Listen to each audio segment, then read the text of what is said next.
Buenos días, mi nombre es Grecia Gil y a nuestro grupo le compete hablar sobre lo que es el tabaquismo. El tabaquismo es una enfermedad crónica producida por el consumo de productos manufacturados del tabaco, como son los cigarrillos, picaduras para la pipa y el también llamado tabaco. Esta adicción es ocasionada por el contenido de nicotina y los diferentes componentes del tabaco, como es el alquitrán, en especial el benzopireno, que es el responsable de los efectos carcinógenos del tabaco, así como también el monóxido de carbono, radicales libres y múltiples sustancias irritantes. Hablando de lo que es una clasificación, existe una para la persona consumidora de tabaco, en la cual encontramos lo que es el fumador regular. Es la persona que me refiere que fuma una vez al día, pero esta a su vez tiene una subclasificación se basa en los números de cigarrillos que consume, en la cual se encuentra el ligero, que va a consumir hasta 10 cigarrillos al día, está el moderado, que va de 11 a 20 cigarrillos al día, y está el gran fumador, que va más de 20 cigarrillos al día. En la clasificación también vamos a encontrar lo que es un exfumador. Es la persona que fumó y dejó de fumar, pero esta es más nada válido para mínimo un año. También encontramos lo que es el fumador ocasional. Es la persona que nos refiere que sí fuma, pero que no lo hace de manera diaria. Está también lo que es el fumador pasivo, que esta como tal la gran mayoría de personas lo son, en la cual es la persona que nunca ha fumado, pero que inhala involuntariamente lo que es el humo del tabaco, ya sea porque convive con una persona consumidora o simplemente se encuentre en un alrededor donde haya presencia de humo de tabaco.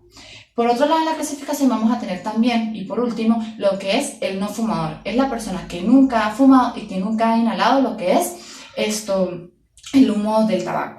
Hablando de la epidemiología del tabaquismo, según la OMS, un tercio de la población a nivel mundial a partir de los 15 años de edad son consumidores de tabaco, por lo que se estima que existen 1.100 millones de personas consumidoras de tabaco y que 800 millones de estas pertenecen a países desarrollados. Por lo que se calcula con estas estadísticas es que para el 2025 van a existir lo que es más de 1.600 millones de personas consumiendo tabaco. Es importante mencionar que en los países desarrollados el 42% de varones y el 24% de mujeres son los que consumen tabaco. En un punto de interés, el Banco Mundial arrojó un informe en el cual dice que el 74% del consumo de cigarrillos proviene de países de ingresos medios y bajos. Y por otro lado, teniendo en cuenta la prevalencia a nivel mundial, en la cual la prevalencia más alta es en Europa y Asia Central, y la más disminuida de consumo de tabaco es en África subsahariana.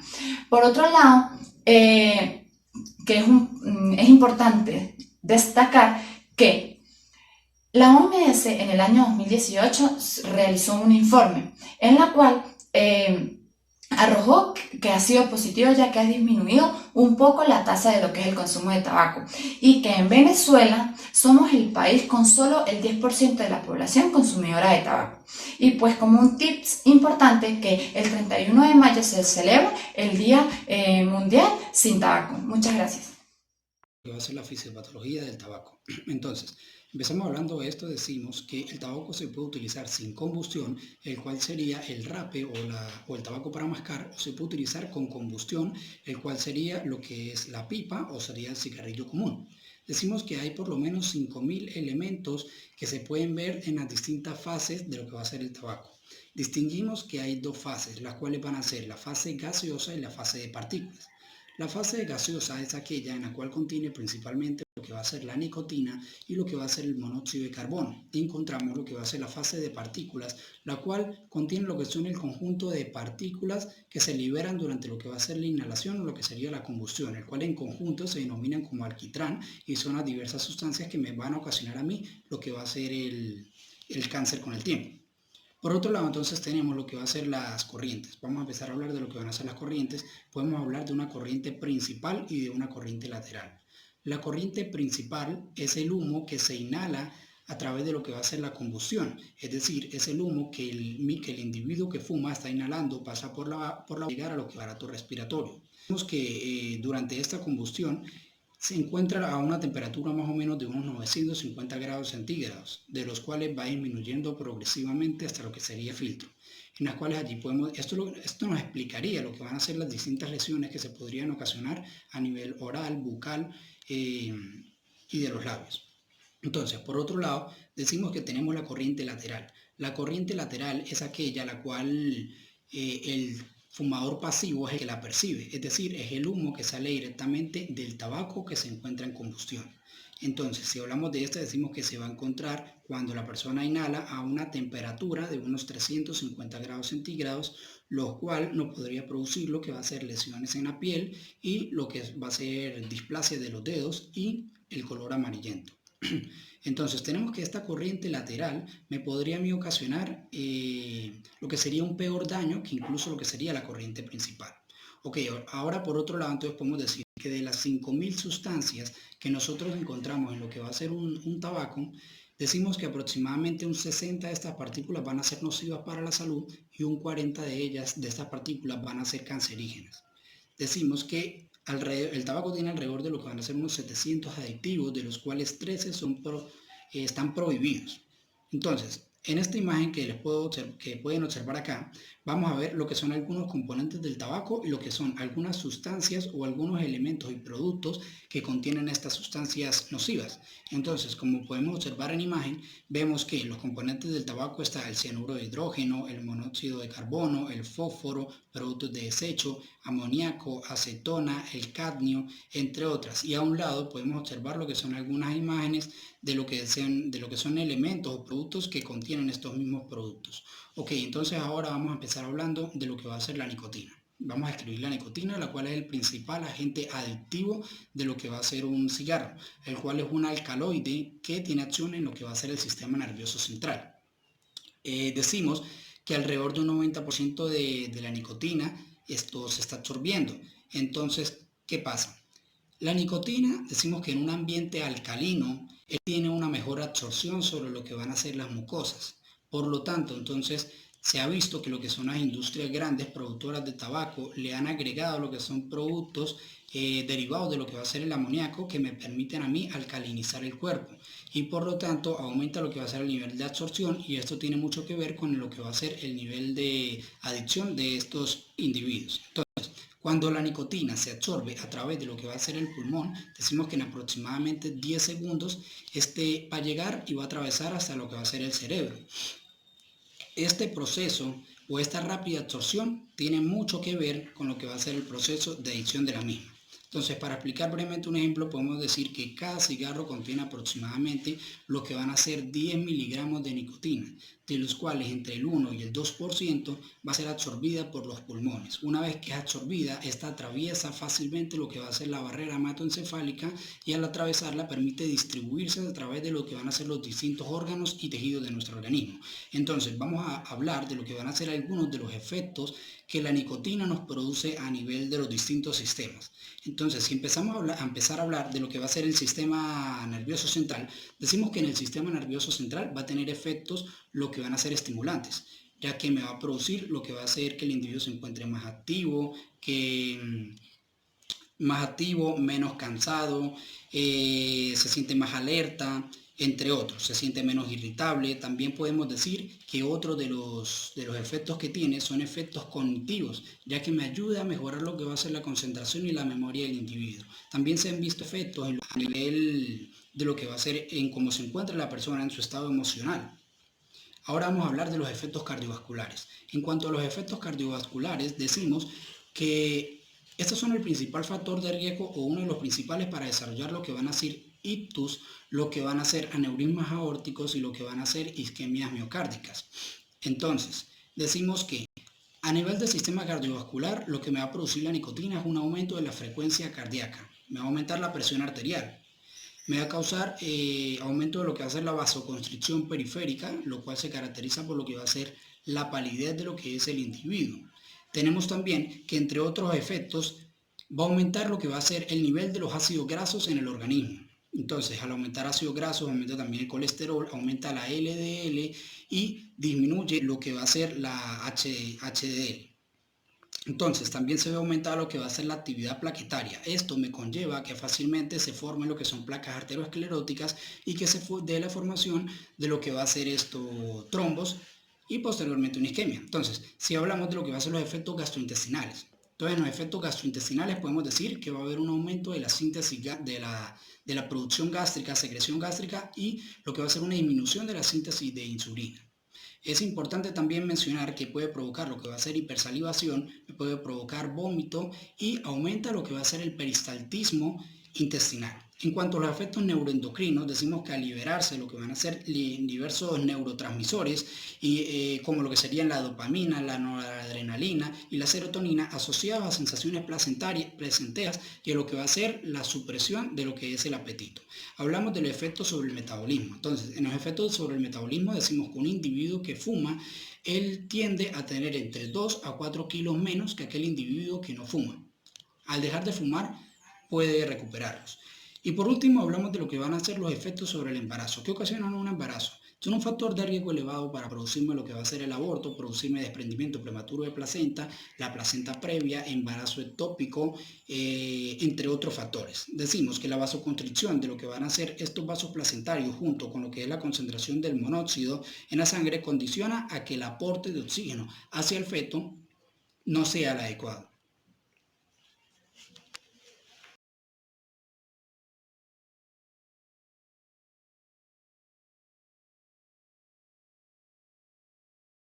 Mi nombre es María Soler y mi primer punto a tratar el día de hoy serían las enfermedades derivadas del consumo del tabaco.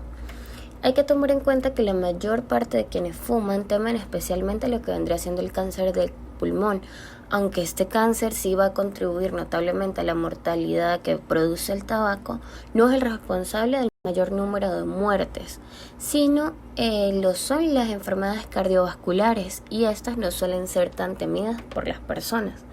Entonces, en líneas generales, las muertes atribuibles al consumo del tabaco pueden esquemáticamente dividirse en un 40% producida por las enfermedades cardiovasculares, un 30% por cánceres, sobre todo de pulmón, un 20% por las enfermedades pulmonares, sobre todo EPOC, y el 10% restante por otras causas o enfermedades. Tenemos como primer punto entonces infarto de miocardio, accidente cerebrovascular y otras enfermedades cardiovasculares. ¿Por qué? Porque una de cada 3 defunciones se debe a este tipo de enfermedades.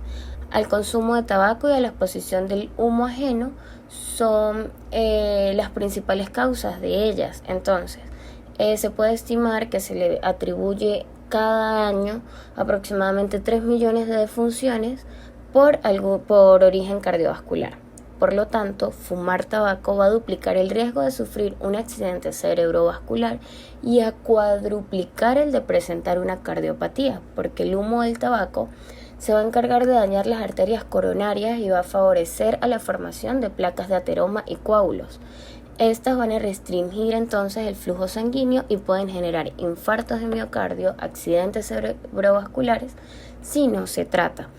Esta restricción del flujo sanguíneo puede inclusive llegar a un punto en donde va a gangrenar los tejidos y pudiese obligar a amputarlo. Y los accidentes cerebrovasculares y la cardiopatía isquémica van a conllevar un riesgo de muerte, y a las personas que pueden sobrevivir a estos daños, entonces van a quedar padeciendo trastornos incapacitantes graves, en algunos casos como parálisis y pérdida de la visión o el habla.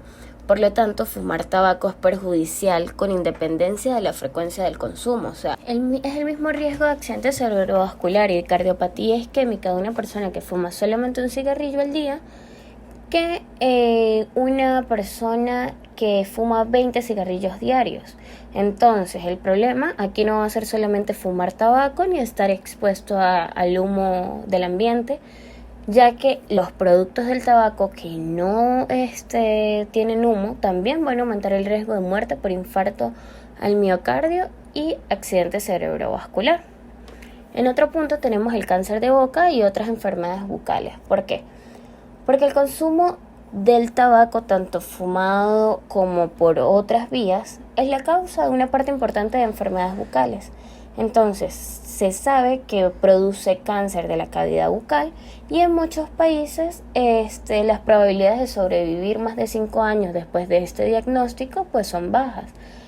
Entonces, las personas que superan esta enfermedad suelen presentar deformidades faciales importantes, dificultad para hablar, masticar y deglutir, y también va a aumentar el riesgo de sufrir enfermedades inflamatorias crónicas de las encías y la mandíbula, que puede ocasionar hasta la pérdida de dientes, como por ejemplo la periodontitis. Entonces, fumar tabaco y consumir los productos derivados del mismo, inclusive sin humo, también van a afectar a la química de la cavidad bucal, aumentando la placa bacteriana, colocando los dientes amarillos y produciendo halitosis. El cáncer de garganta. Tenemos que el consumo del tabaco fumado o sin humo va a incrementar el riesgo del cáncer en la región de cabeza y cuello. Esto también puede afectar los labios, la garganta, faringe, laringe y el esófago incluso. Se dice que la extirpación quirúrgica de una laringe cancerosa puede obligar inclusive a practicar una traqueotomía para permitir que el paciente pueda respirar. Por otro lado, tenemos que la radioterapia y la quimioterapia del cáncer de garganta pues van a producir lesiones y efectos debilitantes como la pérdida del sentido del gusto, la reducción de la producción de saliva y un aumento de la mucosidad en la garganta, lo cual puede ser doloroso y en ocasiones puede impedir que el paciente coma. Cuando hablamos del cáncer de pulmón, que es la preocupación de la mayoría de personas fumadoras, tenemos que estas personas van a correr un riesgo 22 veces más elevado que los no fumadores de sufrir un cáncer de pulmón en algún momento de su vida. ¿Por qué? Porque el fumar tabaco es la principal causa de este tipo de cáncer. Al cual se le atribuyen 2/3 partes aproximadamente de las muertes ocasionadas por él. Además, la exposición al humo del tabaco ajeno en el hogar o en el lugar de trabajo va a aumentar el riesgo de presentar este tipo de cáncer.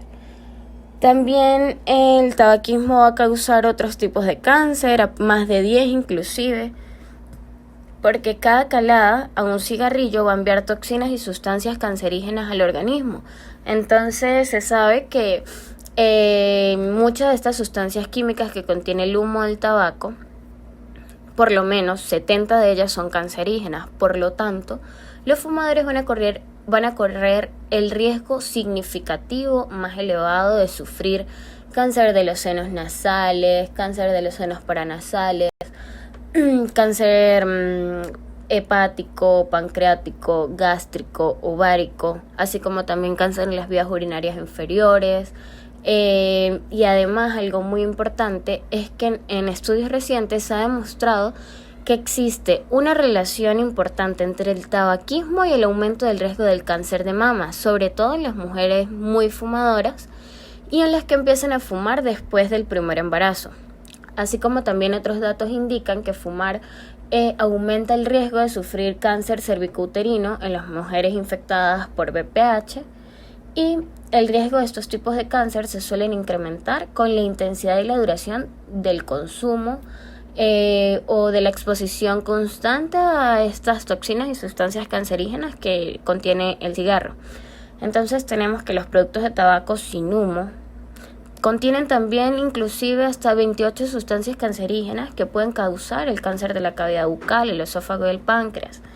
Entonces, tras un diagnóstico de cáncer, seguir fumando va a agravar el pronóstico porque las toxinas de van a alterar la biología celular y van a inducir recidivas y a interferir con los fármacos antineoplásicos, complicando el tratamiento, y pues esa persona realmente no va a obtener los resultados esperados de estos fármacos antineoplásicos o de lo que se le envíe.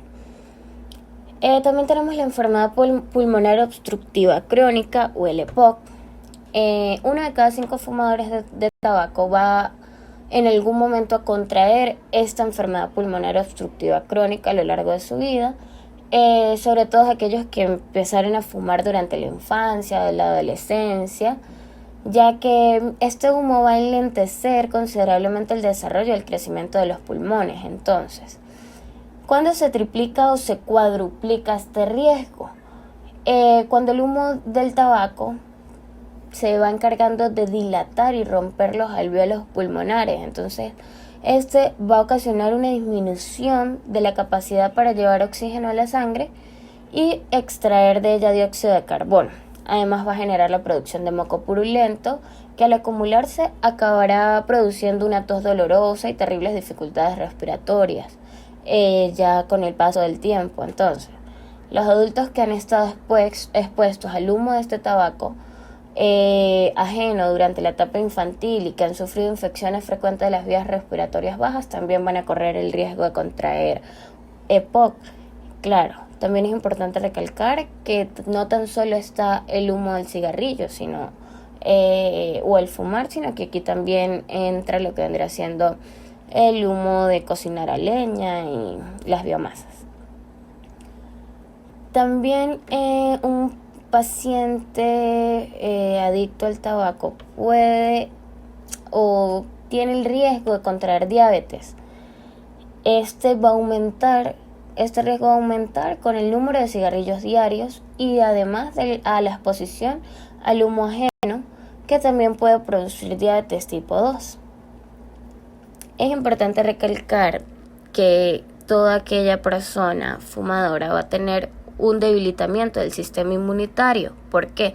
Porque las sustancias contenidas en el humo del tabaco y las personas que se exponen a los fumadores tienden a sufrir infecciones pulmonares. Además, los fumadores con predisposición genética a sufrir trastornos autoinmunes tienen mayor riesgo de contraer varias enfermedades. Entre estas tenemos la artritis reumatoide, la enfermedad de Crohn, meningitis bacteriana, infecciones postquirúrgicas y, como lo dije anteriormente, pues el cáncer. Entonces, los fumadores inmunodeprimidos van a presentar síntomas comórbidos y de fallecer prematuramente. Estos efectos inmunosupresores del tabaco van a aumentar inclusive el riesgo de contraer el SIDA en los infectados por VIH. Entonces, respecto a esto, se obtiene que el promedio de años de vida perdidos en los fumadores VIH positivos es de 12.3, más del doble de la cifra correspondiente a los que no fuman. En otro punto también tenemos los trastornos cutáneos. ¿Por qué? Porque fumar va a aumentar el riesgo de psoriasis, que es una enfermedad inflamatoria no contagiosa en la que aparecen placas escamosas y rojizas que causan picor en distintas partes del cuerpo. Además de esto, va a acelerar el envejecimiento de la piel. ¿Por qué? Porque este humo va a dañar las proteínas que confieren elasticidad y la van a privar de vitamina A, reduciendo su flujo sanguíneo. Entonces, por eso observamos la piel de los fumadores más reseca, con un aspecto rugoso y arrugado, sobre todo alrededor de los labios y ojos. Como segundo punto a tratar, tenemos lo que vendría siendo las patologías derivadas del consumo del tabaco, pero según el sexo. Tenemos que el tabaco va a afectar a ambos sexos de una manera parecida. Entonces, los cigarrillos presentan en las mujeres similares reacciones que los varones.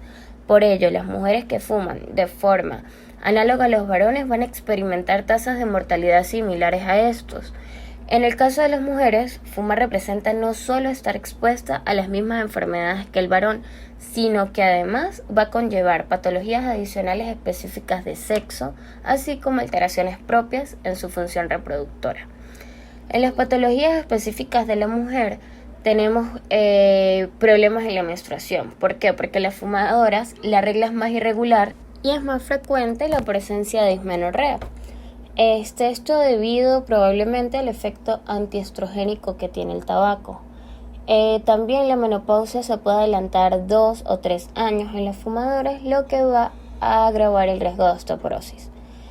En cuanto a la mujer, también se pueden desarrollar cánceres específicos, porque las fumadoras presentan un aumento de riesgo de 2 a 3 veces de desarrollar cáncer maligno de cervix y dejar de fumar parece reducir este riesgo de cáncer cervical invasivo. En cuanto a los anticonceptivos orales, bueno, las fumadoras que toman anticonceptivos orales tienen un riesgo de infarto 7 veces mayor al encontrado en no fumadoras. ¿Por qué? Porque la trombosis aguda aumenta entre 2 y 10 veces, incrementándose con el número de cigarrillos fumados. Entonces, el tabaco también puede aumentar el riesgo de fallo de la terapia anticonceptiva oral o combinada. También produce osteoporosis y densidad ósea, porque las mujeres fumadoras presentan más problemas de estos y en consecuencia un mayor porcentaje de fracturas, lo cual va a afectar notablemente la calidad de vida y el grado de invalidez, que es mayor en las fumadoras. Este es especialmente relevante de toma importancia tras la menopausia. En la mujer también va a producir efectos estéticos no deseados, como las manchas en los dedos y en los dientes, aunque no son efectos específicos de género, pero suelen preocupar más a las mujeres. El consumo también es la segunda causa de arrugas en las mujeres, da una piel de aspecto mucho más apagado, deshidratado, disminuyendo además la acción de los productos cosméticos. En cuanto a los problemas en la reproducción de la mujer, tenemos que hay un aumento de la infertilidad. ¿Por qué? Porque las fumadoras tienen más infecciones en los órganos reproductores, así como también la concepción se retrasa de media unos pocos meses. Entonces, el problema se agrava en quienes están en el límite de la fecundidad, que tienen 3 veces más probabilidades de tardar más de un año en quedarse embarazadas. Entonces, estas mujeres tienen el doble de posibilidades de ser estériles que las mujeres que no fuman. Y también tienen una peor respuesta a los tratamientos de fertilidad, porque las mujeres que han dejado de fumar no tardan más en quedarse embarazadas que las que nunca han fumado.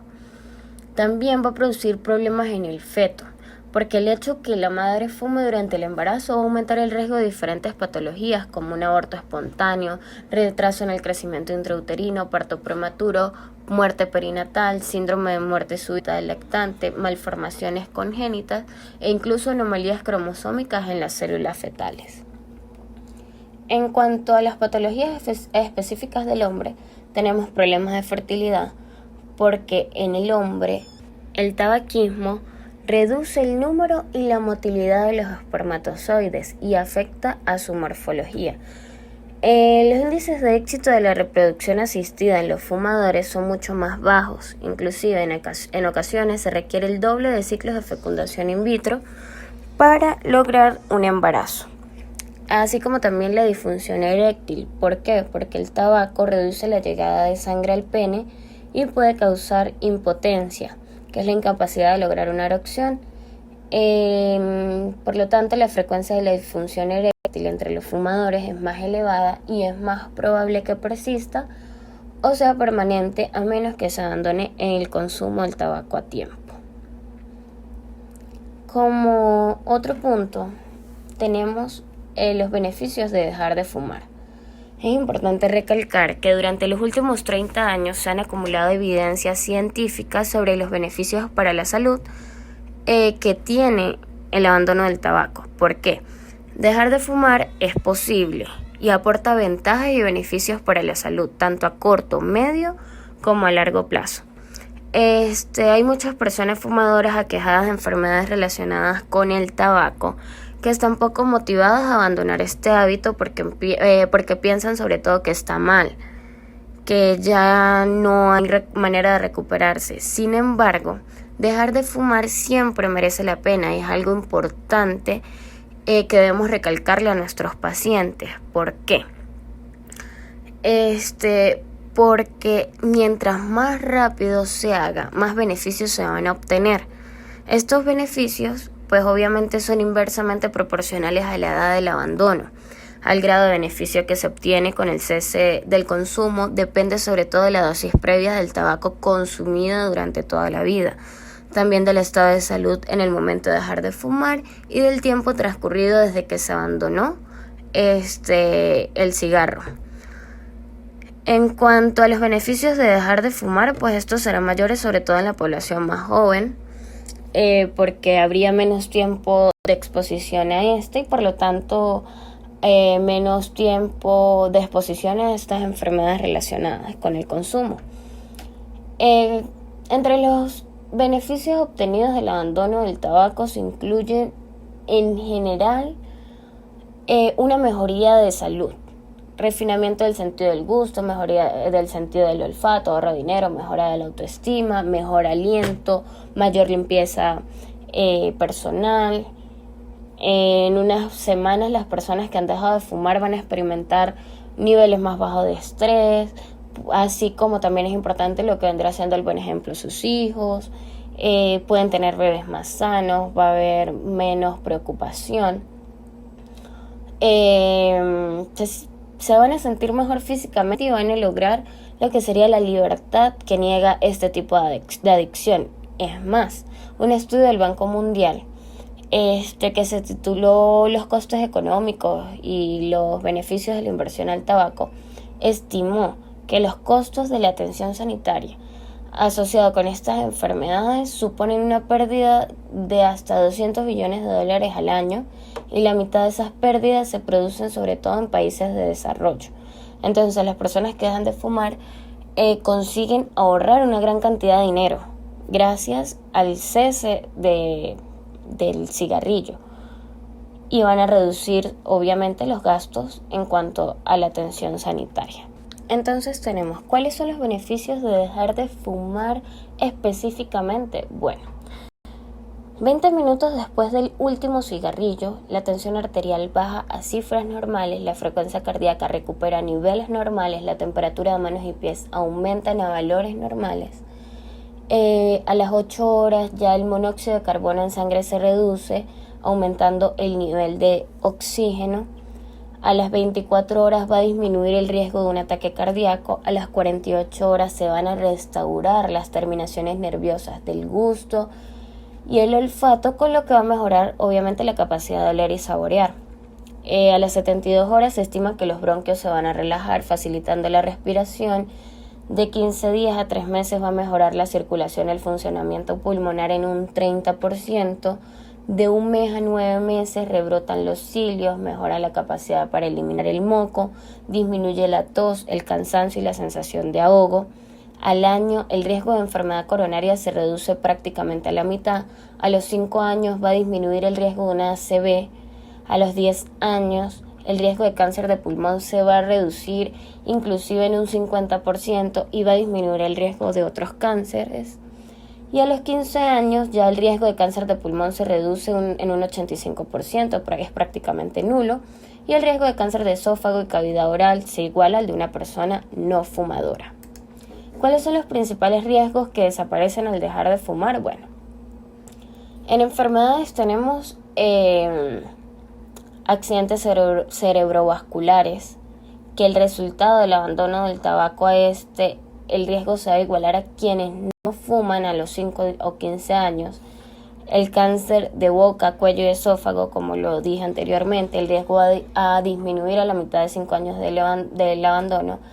El cáncer de laringe, enfermedad coronaria, muerte por enfermedad pulmonar obstructiva crónica, cáncer de pulmón, cáncer de páncreas, las úlceras, que va a disminuir el riesgo al dejarlo, el cáncer de vejiga, la enfermedad arterial periférica, y se va a evitar que nazcan bebés de bajo peso, porque el riesgo se va a igualar al de las mujeres no fumadoras si se abandonan antes del embarazo o en el primer trimestre. A continuación les dejo con mi compañera.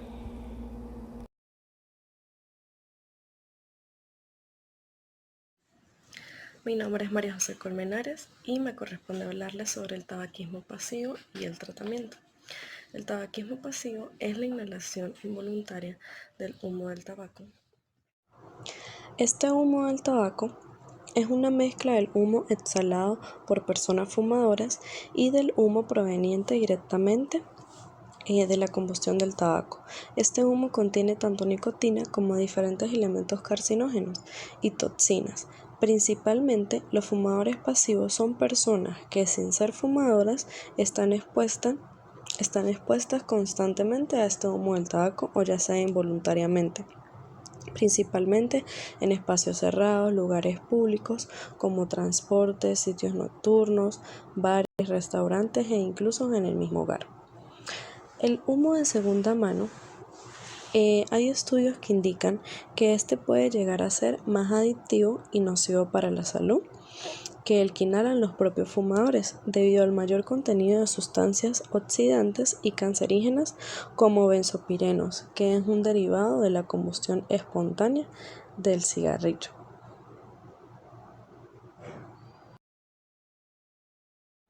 ¿A quiénes afecta el tabaquismo pasivo? Estudios indican que afecta incluso a más población que los mismos fumadores.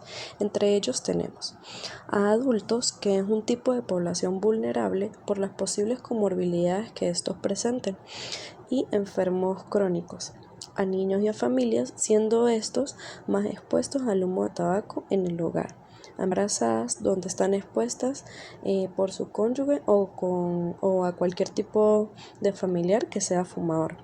Y otra población bastante vulnerable son los empleados, camareros o mesoneros, donde su lugar de trabajo sea específicamente un ambiente expuesto a personas fumadoras, ya que el tabaquismo pasivo no es solo un problema de convivencia, sino también un problema nocivo para la salud. Tenemos que tener en cuenta que, al igual que en las personas fumadoras, en el tabaquismo pasivo también encontramos una serie de patologías o enfermedades que nos pueden afectar nuestra salud. Entre ellas encontramos. Entre estas enfermedades existen las de riesgo en niños o infantes, donde encontramos el síndrome de muerte súbita del lactante, asma, bronquitis, incrementa el riesgo en contraer tuberculosis, alergias, dificultad en el aprendizaje y retraso en el desarrollo de estos, enfermedad de Crohn, e incluso se pueden encontrar caries. En el embarazo, reduce el peso del recién nacido para su edad gestacional, hay mayor riesgo de partos prematuros y abortos espontáneos. Es decir, aumenta las complicaciones cardiovasculares y fetales y maternas en el embarazo.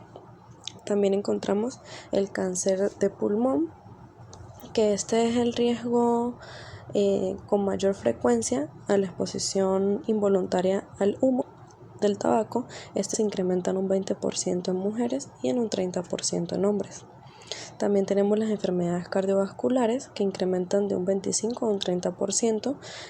También tenemos el cáncer de seno y se incrementa también el infarto al miocardio.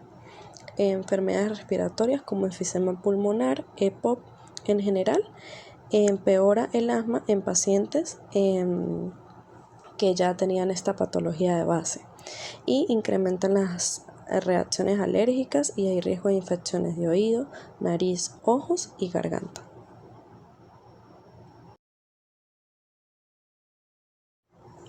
Tratamiento. Básicamente el tratamiento consiste en una modificación de la conducta, combatir el hábito, terapias basadas en la deshabituación del cigarrillo, materiales de autoayuda y de la voluntad que tenga el fumador de dejar este hábito. Existen 3 fases donde el individuo que quiere dejar de fumar debe pasar. La primera de estas es la fase de preparación, donde hay que ofrecerle información veraz sobre las consecuencias del tabaco para la salud. Proponerle a este individuo realizar una lista con sus motivos por los cuales quisiera dejar de fumar. La fase 2 o fase de abandono, donde se debe establecer una fecha para dejar de fumar, o el individuo debe tomar por sus propios medios una fecha establecida que a partir de allí quiere dejar este hábito. En esta fase se puede prescribir el tratamiento farmacológico de ayuda y se debe efectuar un entrenamiento en técnicas de autocontrol de ansiedad, estrés y relajación. Y la fase de mantenimiento o la tercera. Esta es de gran importancia. Como su palabra lo dice, es mantener y afrontar estas situaciones. Asimismo, es importante tener en cuenta una posible recaída. En esta fase tenemos un síndrome, un signo muy característico que es el síndrome de abstinencia. Este es un conjunto de signos y síntomas que aparecen en una persona dependiente de una sustancia psicoactiva, cuando deja bruscamente de consumirla o cuando la cantidad consumida es insuficiente. Dentro del síndrome de abstinencia a la nicotina encontramos principales síntomas relacionados con el estado de ánimo. Entre ellos encontramos irritabilidad, nerviosismo, impaciencia, ansiedad, tristeza, enojo, dificultad de concentración y una sintomatología orgánica que se relaciona con estreñimiento, insomnio, cansancio, irritación de garganta, cefalea, disminución del apetito, entre otros. Básicamente este inicio de tratamiento se lleva más que todo de la mano con la voluntad que tenga el fumador de dejar este hábito y con las terapias que éste requiera.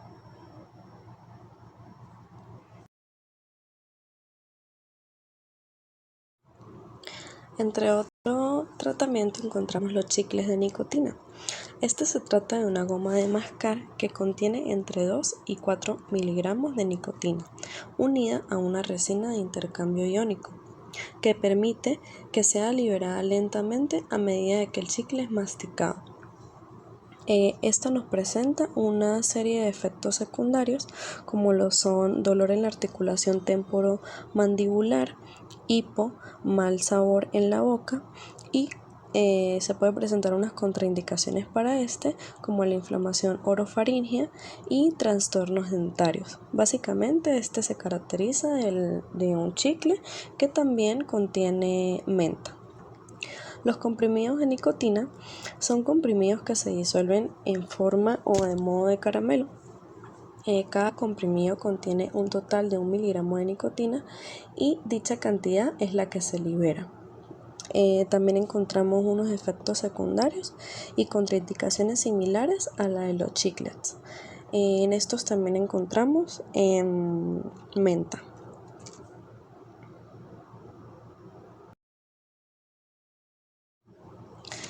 Los parches transdérmicos de nicotina.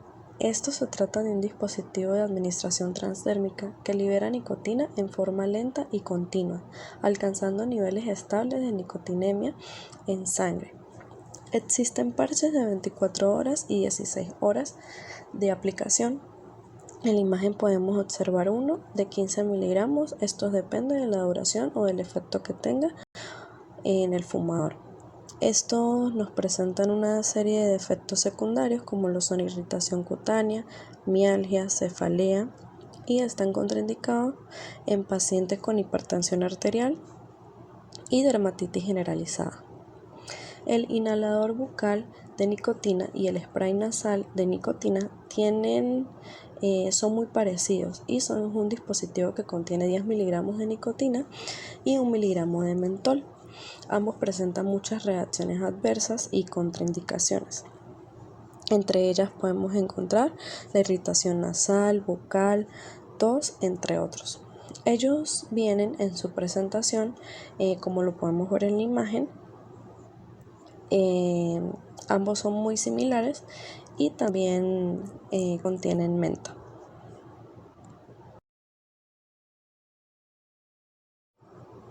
Como tratamiento farmacológico también tenemos el bupropión. Este es un fármaco antidepresivo y coadyuvante en el tratamiento para el tabaquismo. El tratamiento se inicia con 150 miligramos día durante una semana y posteriormente se incrementa la dosis a 300 miligramos día, aunque cada vez se usa una monodosis de 150 miligramos 24 horas. Es decir, cada vez se va estableciendo más la dosificación para estos fumadores. Este debe mantenerse entre 7 y 9 semanas. Algunas de las reacciones adversas principalmente son el insomnio, sequedad en la boca, cefaleas, náuseas, reacciones dermatológicas como erupciones, eritemas, entre otros. Pero sin embargo, el efecto adverso más importante o más preocupante de este fármaco son las convulsiones. Por lo tanto, este es un tratamiento delicado, ya que el paciente puede presentar algún tipo de sintomatología. La vareniclina, este es un fármaco que su eficacia está en la deshabituación tabáquica. Este es el resultado de su actividad agonista parcial sobre un receptor nicotínico alfa-4 beta-2, donde su unión produce un efecto para aliviar los síntomas del síndrome de abstinencia que puede presentar el paciente en algún tipo de recaída que pueda tener en la fase de mantenimiento. Los efectos adversos más frecuentes de este fármaco son las náuseas en un 28,6%, cefalea, insomnio, sueños anormales, y también es de orden delicado este tipo de fármaco. Como otro tipo de tratamiento encontramos los cigarrillos electrónicos. Estos son dispositivos para fumar que funcionan con baterías. El uso de un cigarrillo electrónico se conoce como vapear. Este proceso se realiza básicamente donde el usuario inhala desde la boquilla del dispositivo un tipo de vapor que se calienta con el cartucho que éste presenta. Este líquido contiene nicotina, aromas y otros productos químicos, lo que luego hace que se convierta en el vapor que las personas inhalan. Por ende, el uso de estos dispositivos y por contener nicotina, lo cual es un hábito igual o parecido al cigarrillo, trae consecuencias potencialmente graves, incluyendo un incremento en el consumo del tabaco. Es decir, es similar o prácticamente igual a un cigarrillo desde el momento en que contenga nicotina. Debemos tener en cuenta que el consumo de cigarrillo o ser fumadores pasivos en su defecto, ambos son nocivos para nuestra salud. Muchísimas gracias.